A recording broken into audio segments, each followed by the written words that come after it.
पसीने से तरबतर बदन, फटे हुए कपड़े और कंधे पर एक पुरानी बोरी का बोझ। उड़ीसा के मयूरभंज की तपती सड़क पर जब जीतू मुंडा आगे बढ़ रहा था तो लोगों को लगा जैसे कोई मजदूर अपनी मेहनत की कमाई ले जा रहा हो।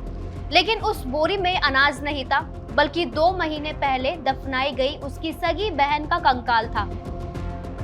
बोरियों में हड्डियों की आवाज नहीं थी, बल्कि हमारे पत्थर हो चुके समाज पर एक जोरदार तमाचा थी। वजह सिर्फ 19,000 रुपए। मरते समय उनकी बहन ने कहा था कि उनके बैंक अकाउंट में जो रुपए जमा है वो निकाल लेना, लेकिन बैंक स्टाफ ने शर्त रख दी, या तो बहन को जिंदा लाओ या ये साबित करो कि वो मर चुकी है, इस दुनिया में नहीं है। जब पक्के कागज दिखाओगे तभी बहन के अकाउंट में रखे रुपए आप ले जा पाओगे। एक खाते पीते परिवार या मिडिल क्लास लोगों के लिए ये भले ही मामूली रकम हो, लेकिन उड़ीसा जैसे राज्य के आदिवासी के लिए ये पूरी जिंदगी का मसला है।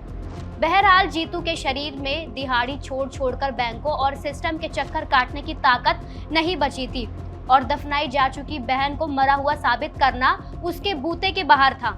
आखिरकार हारकर उसने वही किया जिसने पूरे देश की संवेदना को झकझोर दिया। जीतू ने कब्रिस्तान जाकर अपनी बहन की कब्र खोदी, उसके कंकाल को कंधे पर लादा और उसे 5 किलोमीटर तक ढोकर बैंक तक पहुंच गया। ये सिर्फ एक घटना नहीं, बल्कि उस सिस्टम की नाकामी है जहां सरकारी कागज और सिस्टम की डिमांड इंसानियत से बड़े हो जाते हैं।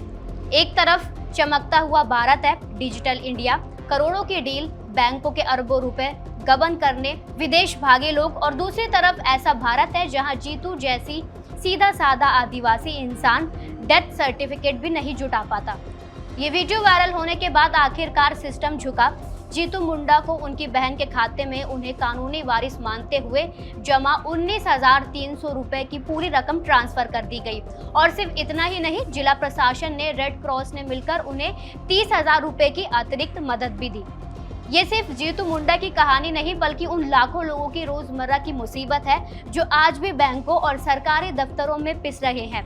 किसी की पेंशन रुकी है, किसी का राशन कार्ड अटका है।